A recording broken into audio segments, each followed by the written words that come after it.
Hi folks, Mr. Ackerman here. Thanks for watching. In this episode of Great Work, we're going to look at the amazing photos that have been submitted by all of you for the second special shooting assignment, Light in the Time of COVID-19.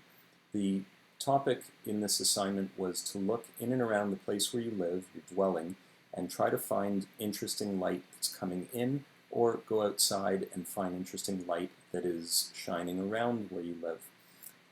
A lot of great photos were submitted, and if you take a look on our class website, go to the home page and you click on Special Assignments, and go down to number 2, you're going to see everything that I've got as of the time of recording this video. So keep in mind, if you get stuff in by the due date, that's great. I'm usually a little bit behind, so if you get stuff in after the due date by maybe a day or a few hours, that's usually not a problem. If you wait much longer, I'm going to make the video and you might not be featured. I'll always do my best to get your photos up into the gallery that they belong to in any case, but try not to take too long. It's really important that you keep on moving with the pace. Okay? So anyway, you're going to see all the photos that I have in the gallery here, but what I've done is I've chosen a few of them that I want to feature, and I'm going to feature them in an Adobe app called Lightroom, which I think I've mentioned several times to you in class. And right now, I'm just going to pop in there. I'm going to show you the photos that I'm going to feature. I'm not going to say anything. I just want you to scroll through with me. So I'm going to get myself out of the frame here.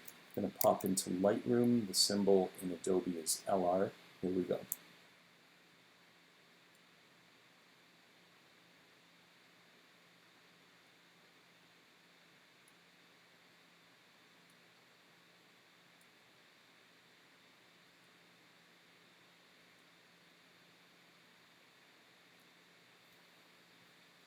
All right. So what you see is about 10 photos which were chosen from the more than 40 that were submitted for this assignment. And the reason I picked them was each of them had something going on that I wanted to mention to everyone, which is not to say that the ones I didn't pick didn't have those things. A lot of them did. It's just that I'm trying to cycle through everyone at least once if possible, and there's only so many photos that I can talk about on any one video. So before we get into that, if you're interested in Lightroom, what you're going to do is in G-Class here, go to the stream and see that on April 16th and also on an earlier date, I posted this PDF. The folks at Adobe, what they've done is they've made all of their creative apps available for free up until the end of May. That includes Photoshop that we've been using. I think Bridge should be in there, but I'm not 100% sure.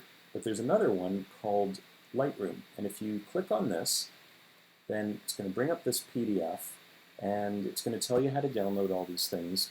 You're going to get to a screen that looks like this. Here's Photoshop, which you click on and you install.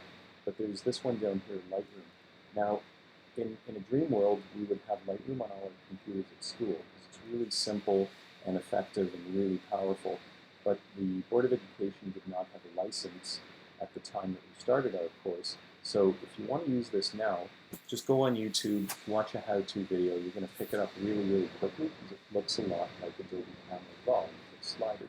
Anyway, let's go back into Lightroom here and see what we got. So I'm going to pull myself off to the side here so that we can just concentrate on the photos themselves. I'm also going to hit this little arrow here, which gives me some of the sliders that you're going to be familiar with from Adobe Camera Raw.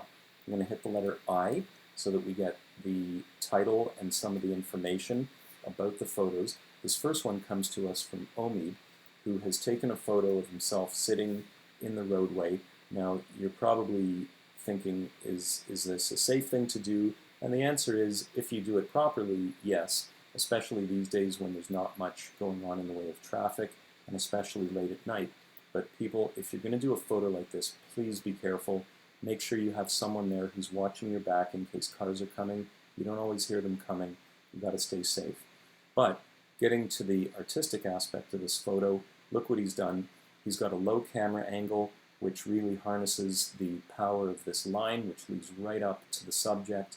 There's this lamp here, which is producing a shadow, which is also creating a line that's kind of interesting. There's a lot of interesting color from the lights in the background, and it's a really dramatic image. The one suggestion that I would have is to go to the crop box, which is letter R as a shortcut. I like to use shortcuts.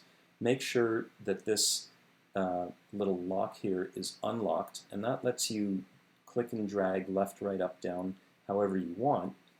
I might just recommend doing something like this to see how that looks. Hit the letter R, maybe consider cropping down a little bit more. And now you see what's happening is our subject is really a lot more emphasized than before. So my suggestion to Omid would be play around with different camera perspectives and subject to camera distances. Fill the frame with what you want and eliminate all the other stuff you don't want, which in this case I think is negative space. And but otherwise, really well done image. Hit the reset button. That's where we started. I like it as is. And so great work, Omid. Keep that up. Move on to the next image. This is by Malley Bhullar. He did a great job here, and I want to tell you why. I'm going to zoom in on this flower here. Look at the level of detail and sharpness. He absolutely nailed it. Kept the camera super sharp. You can see the finest detail. Hit the space bar and we zoom back out. My only suggestion here, hit the letter R to crop. Make sure that the lock is undone, so you can crop this however you want. I'm going to use the leading line of the stem here. I'm going to pull in like that, so I fill the frame with what I want, and maybe do a little bit of adjustment. And now I think you have a much more effective image. We're basically making less use of the negative space and more use of the positive space here. The line leads you in from the side. The level of detail and sharpness keeps your eyes focused. And I think he's done a great job of using what I think is artificial light coming from the side here to cut across the flower and reveal detail. Great work, Malley. Keep it up. Next image is from Joseph, who took a figurine of Justin Bieber. And I really like what he's done here because he's using an artificial light which is coming in from the top right of the camera. It's casting a shadow. The subject is separated from the background, so that gives you a little bit of a sense of space. The background is plain, it's not distracting. There's a nice little reflection off of the surface. Great work here. Joseph could easily experiment with different lighting angles, different camera angles. He could even bring in a second light and really play around with this to get different effects and have a variety of images to choose from. So great work, Joseph. Keep that up. Next image is by Jamie, and Jamie has done an interesting job here. I don't normally feature photos that are out of focus, but this one caught my attention because there's just something really emotional about it, something also that's difficult to do, which is to capture an image of an animal posed the way that you want, because as you know, dogs and pets and other animals don't always behave the way we want them to. Light source on the side here, coming in, cutting across the dog's body. Great definition here of the muscles of the dog and the face. The only suggestion I would have, if at all possible, find some way to get what's called a catch light, or a little bit of a reflection of light in the eyes, but it's kind of a dark image. I don't mean that in a bad way, I just mean it in a sense that, you know, the tone or the mood of it is, it's not like a happy image, it's a darker image. It makes you, it's kind of got some mystery to it. So how much light do you want in those eyes? Maybe none. Maybe you want them to be dark like that, but great work with light that's available to you. And even though it's not in focus, I think that's totally fine for the theme that's going on here. Great work, Jamie. Keep it up. Next image is by Jonah. All that Jonah has done is photograph these blinds and the cords, but what's interesting about it is that the light so delicately and subtly cuts across each of the objects here, and it just defines them in different areas, like right here, and then along here, a little bit brighter here, really bright along here. It's so subtle and elegant, and it really makes me think, if you had a person, like someone's face in that light, or a figurine, maybe a bowl of fruit, some flowers, anything at all, this would be a really, really interesting study. And so Jonah has found light that's interesting, and that means he can go back at any time, same time of day, same lighting conditions, and play around with different subjects and see what results. Great work, Jonah. Keep it up. This one's by Gerry, who was featured in the previous video, and I don't normally feature people twice in a row because I want to try to get around to everyone if possible. But Gerry just nailed the point of this assignment, which is to look at the light coming into your dwelling. Not necessarily the light as you look out, but the light coming in. See what you can do with that. It was the same thing back in Jonah's photo. It was the light coming in that he harnessed. And here, she's got a really high contrast image. There's a lot going on here with lines, texture, shape. There's a lot of movement for my eye that's just following these lines right in there. She's done a great job. She could come back to this same scene at a different time on a different day and look at it in a different light and see what she gets, and maybe have a variety of images in the end to be able to show. Great work, Gerry. Keep it up. Moving on, this is Julia, who has taken a photo of, I guess, the inside of a Purell bottle with all those little bubbles that you sometimes get. And the level of detail here is really, really good. If I zoom in, it's super sharp, good lighting, camera held still, look at the result. There's bubbles within bubbles, there's lots of shapes, there's form, there's contrast, there's interesting value. There's even reflections and refractions of what's going on behind her. You could zoom in to any different part of this photo, and there's photos within a photo. So great work, Julia. Good eye and good technical execution on this photo. Keep it up. Next one is by Jordan, photographing what I'm guessing is maybe a lake or a pond or something. The title is Waves, and the reason is obvious. There's some really cool stuff going on in these waves. The highlights catch my eye, the contrast, the texture. I like the way they curve on the side here. My only recommendation is that this rock kind of pulls me out of the abstract feeling that I'm getting when I look at this. So what I'm going to do is hit the letter R so I can crop. I'm just going to drag up here and eliminate that rock and see what I get. Now, I'd like to work a little bit with the contrast here. So look what happens if I up the contrast a bit. Now the highlights, where do I want those going? I don't want to blow them out so that I lose detail up here.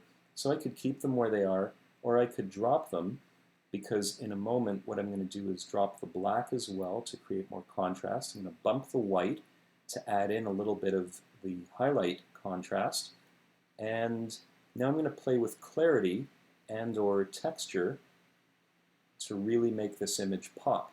And if I hit the reset button, you see what it was, and if I hit Command or Control Z, you see where it went to. Big change. You might even find that there's too much. You maybe want to dial back the contrast and the clarity and texture there. It's up to you, but what I like about this is by hitting Reset, you see where you came from, and by hitting Control Z, back a step, you see where you went to. Great work, Jordan. Keep it up. Next image is by Alexandra. And what she's done here is take a people photo, which I'm not seeing a lot of, so I want to encourage you guys to take more people photos, whether it's selfies or your friends and family members. Well, not your friends because you're going to be social distancing, but your family members, the people you're living with. What I like about this photo is that Alexandra has obviously made use of a window where the light's coming in, and windows, as long as there's not like noon sunlight blaring in, they often give you nice, soft, flattering light, which is great for people photos. And I'm guessing this is maybe her younger brother or cousin or some family member. And you can see the light is very soft on the face. It's evenly illuminated, just a nice photo. We could have this, this kid turn a little bit to the camera to have that light cut across his face and maybe add some definition. One suggestion is that the background here is a little bit distracting. I don't know that I want the stairs and the door and the TV and all that. So I'm thinking, let's get this guy to move off to the side here where I'll be shooting sort of across the window. And I'm guessing if I did that, there would probably be a wall or something which would be more plain and provide less distraction in the background. So we could turn this into a real portrait that would actually be something that I would do if I was shooting a wedding or a bar mitzvah or a bat mitzvah or something. I quite often take people in their home and I just bring them near a window and I just make sure the background is not too distracting and you get some beautiful portraits. Great work, Alexandra. Keep it up.